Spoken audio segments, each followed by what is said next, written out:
Welcome to the ACEVEDO video store. Today we're going to review Warning from Space from 1956 for its 65th anniversary. We'll be reviewing the US version of the film because I unfortunately was not able to see the Japanese version for this review. But in case, the story is about aliens and UFOs being spotted around Tokyo. The aliens are trying to give a warning to these group of scientists, basically telling them that a planet is coming towards Earth and will eventually collide with each other. So now the scientists are rushing to create a bomb in order to destroy the other planet in order to save Earth from basically being destroyed.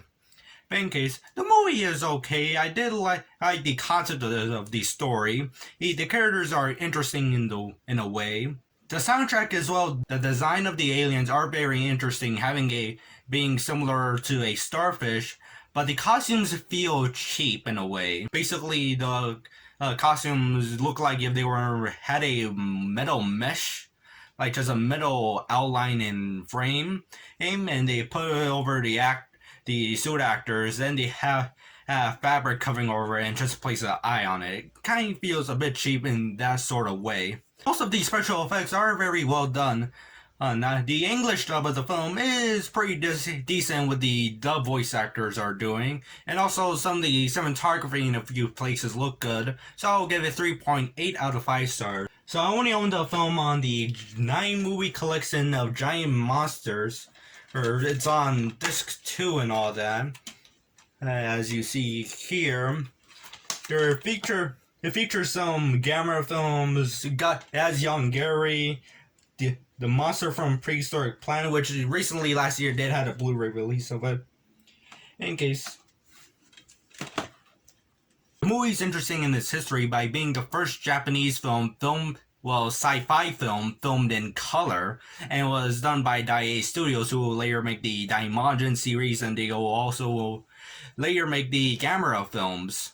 But I do find it funny in a way, where basically in its promotion of the film, mainly the posters and the lobby cards made in Japan and all that, they portray the aliens as rampaging giant aliens, basically let's say 100 feet tall, like over the size of a building.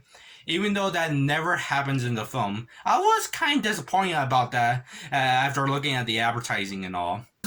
From what I heard, the US version of the film is pretty faithful to the Japanese version. The only one thing is that they added a sequence from a previous scene, but they just simply reversed the film and all. It was basically a transformation scene, but they simply reversed it. Instead of transforming to this, they transform back. But I'm not going to spoil what it is. But I want to mention about this DVD set. I find it very funny. It says here, and I quote, "Carefully remastered for best possible picture quality," which is pretty funny given the fact that Warning from Space had the worst picture quality.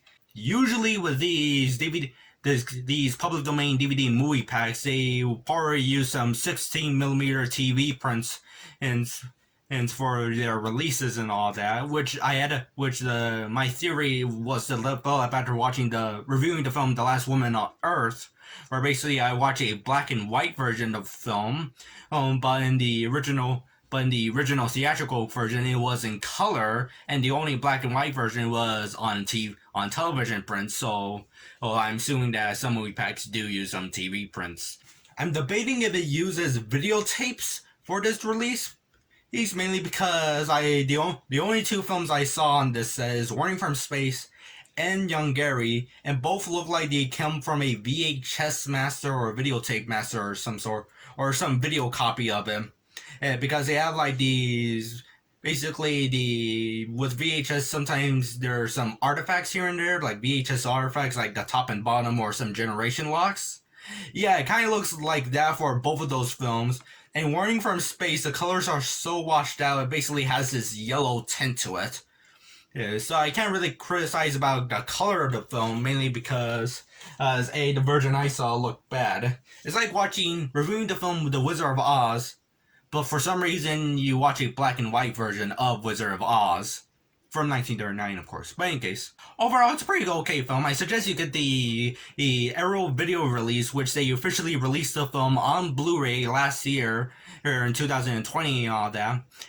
Basically, they had a new HD transfer of the film, including the US version of the film, which is pretty surprising in my opinion. From the images and footage I saw of the HD version of the HD transfer of the film, it's a pretty great transfer. So I suggest you get that. So that's all the review. Have a nice day, and later on, come back to our video store.